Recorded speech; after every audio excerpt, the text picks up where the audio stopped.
One man stuck his hand into the nuclear wastewater, and the next second, he let out a sharp scream. His companions hurried to yank him back. Just as they were about to ask what had happened, the man broke into a laugh, clutching a stick. At first, everyone froze in shock and fear, but it turned out to be nothing more than a prank. As they prepared to leave, the man spotted something in the water again. Some of the group figured it was just another joke, but Yuri was dead serious this time. He pulled out a knife and gently brushed aside some leaves with it, and a strangely shaped fish appeared.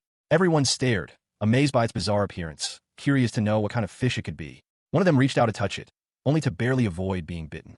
This close call only made the others more excited. They then got ready to get in the car and head to their next stop, paying no mind to the strange fish left in the water. They trespassed into this nuclear-contaminated area just to chase thrills. For safety, Yuri had brought a Geiger counter with a plan to get everyone out if radiation level spiked. Though the readings stayed normal, none of them noticed the danger creeping closer. When they reached the entrance of a nearby building, they saw a dead dog, but this didn't even faze them. Yuri kicked the door open, and they stepped inside carefully, steering clear of the dog's corpse. They climbed the stairs, glancing around at their surroundings, while Yuri kept a sharp eye out for anything unusual. In a corner, he spotted a pile of charcoal that had only just gone out. Not wanting to scare the others, he just kicked it out of the way, then told everyone it was time to leave. They needed to get back to the car before dark. Just as one man was about to step forward, Yuri caught a weird sound and signaled him a halt. Curious, the two went to check it out, and Yuri told the rest to stay quiet. Loud noises were coming from up ahead. The group followed cautiously behind, and when Yuri walked into the next room, a mutated brown bear burst out suddenly. But the bear didn't attack. It looked more like it was fleeing from something. Terrified, the group fled the building at once.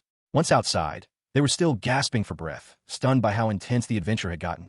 Yuri explained that he'd worked as a tour guide for 5 years, and this was the first time he'd ever seen a mutated bear. He then laughed and told everyone to get in the car, but when they tried to start it, the engine wouldn't turn over.